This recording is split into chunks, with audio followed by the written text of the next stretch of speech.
हरियाणा में assembly election के 6 महीने पहले और लोकसभा इलेक्शन की तारीखों के ऐलान से आखिरी वक्त से ठीक पहले बीजेपी जेजेपी इत्तेहाद टूट गया, जिसके बाद सुबह सुबह मनोहर लाल ने इस्तीफा दे दिया।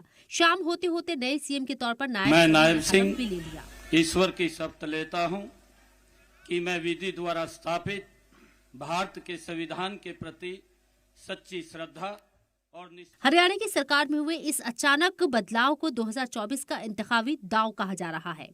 सियासत के जानकार मानते हैं कि इलेक्शन से ठीक पहले बीजेपी ने सीएम की कुर्सी पर ओबीसी चेहरा बिठाकर आने वाले लोकसभा और असेंबली इलेक्शन में बड़ा दांव खेल दिया है। दरअसल हरियाणा में ओबीसी तबके से 44% आबादी है।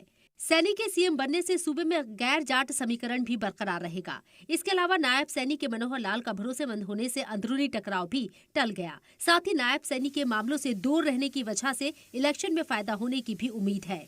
मगर मनोहर लाल की जगह नायब सैनी को सीएम बनाए जाने पर मुखालिफिन सवाल भी उठा रहे हैं। सवाल है कि मनोहर लाल की जगह नायब सैनी को सीएम बनाने के पीछे क्या हरियाणा में 9 साल की एंटी इनकम्बेंसी फैक्टर है?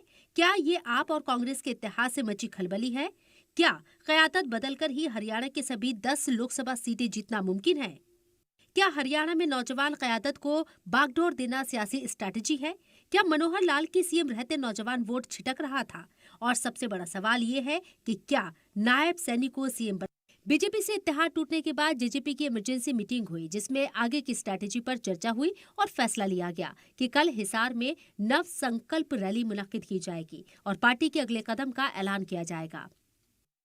ये तय किया गया कि कल डॉक्टर साहब का जन्मदिन है, जिसको हम नव संकल्प रैली के रूप में मनाने जा रहे हैं। इस बीच हरियाणा में नई सरकार की तश्कील को लेकर साबिक सीएम भूपेंद्र सिंह हुड्डा ने बीजेपी पर हमला बोला है। हुड्डा ने हरियाणा में सद्र राज लगाने की वकालत कर दी है। फिलहाल कांग्रेस के इल्जामात का कोई सिर पैर नजर नहीं आ रहा, लेकिन अनिल विज की नाराजगी की खबरों के बीच हरियाणा में सैनी सरकार एस्टैब्लिश नजर आ रही है। ब्यूरो रिपोर्ट, सलाम टीवी।